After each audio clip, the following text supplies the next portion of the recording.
Courtrooms are usually quiet and formal, where judges deliver verdicts and families wait for justice. But sometimes the moment a sentence is announced reveals something even more disturbing than the crime itself.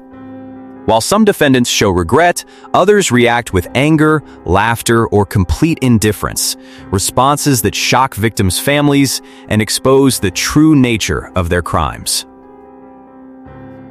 Number 6. The tragic death of Serenity Richardson.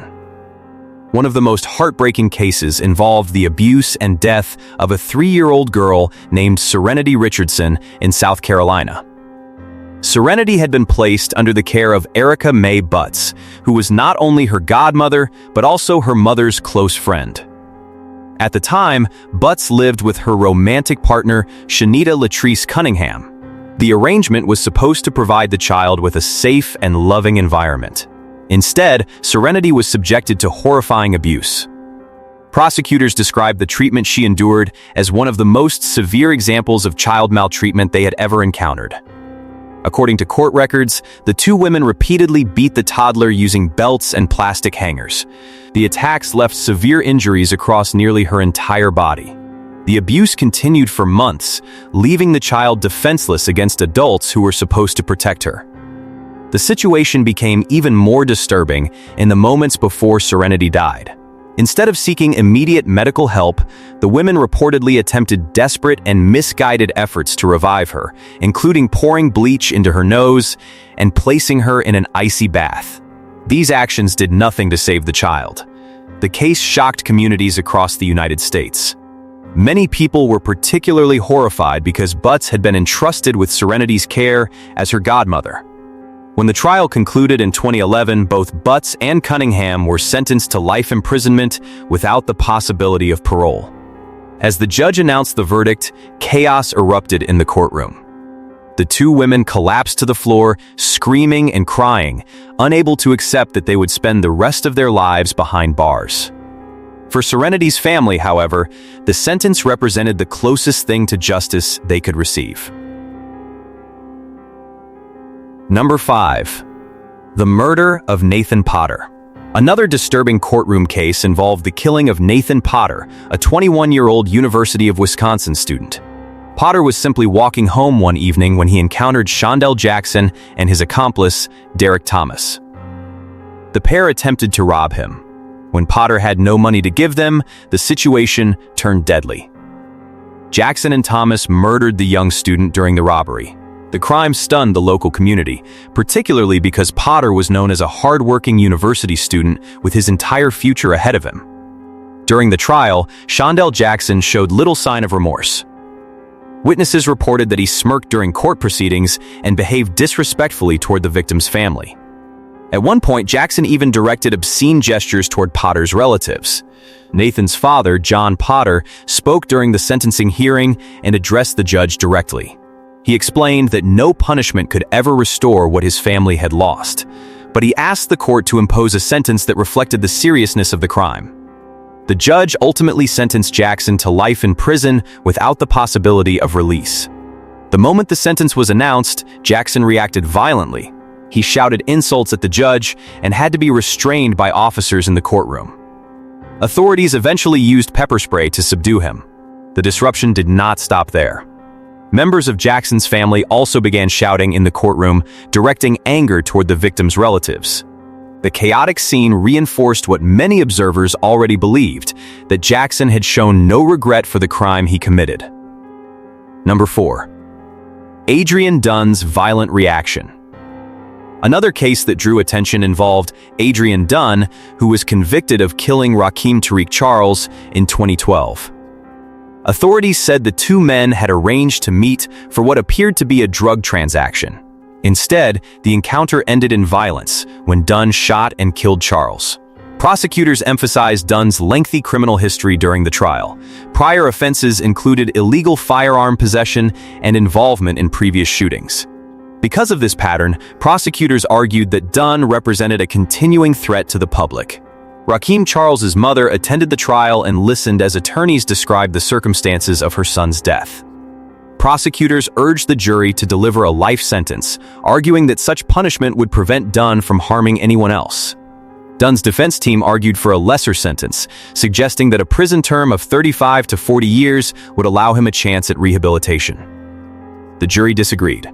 After deliberating for roughly 2 hours, they returned with a guilty verdict that carried a life sentence. Throughout most of the trial, Dunn appeared calm and unemotional. But once the judge formally confirmed that he would spend the rest of his life in prison, his behavior changed dramatically. He began shouting insults and obscenities at the judge, while deputies rushed to remove him from the courtroom. Number 3. Diana Lovejoy's murder-for-hire plot. Not every dramatic courtroom moment involves sudden rage. In some cases, the reaction is shock so overwhelming that the defendant physically collapses. This is exactly what happened in the trial of Diana Lovejoy.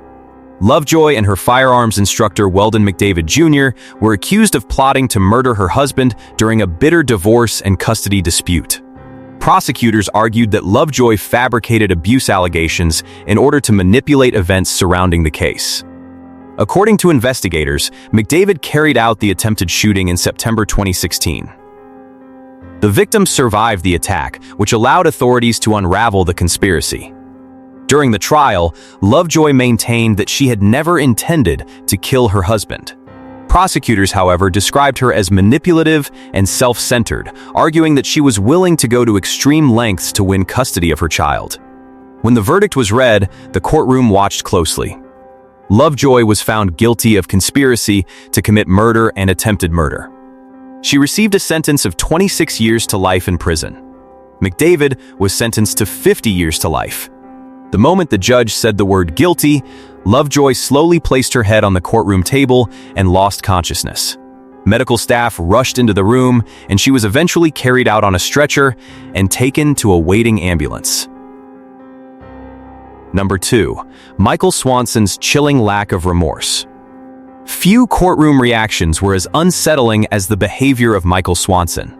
Swanson was just 18 years old when he committed a series of violent robberies in 2010 that ended with the murders of 2 store workers in Iowa, Sheila Myers and Vicki Bowman. During the sentencing hearings, family members of both victims spoke emotionally about the devastating impact of their loss. Sheila Myers' daughter described her mother as her best friend and spoke about the deep pain her family continued to feel. Vicki Bowman's daughter also addressed Swanson directly, calling him a coward for murdering an unarmed woman during a robbery. While the family spoke, Swanson reportedly smiled. The judge addressed this disturbing behavior directly, criticizing his lack of respect for the courtroom and the victims. Swanson was ultimately sentenced to life imprisonment for both murders.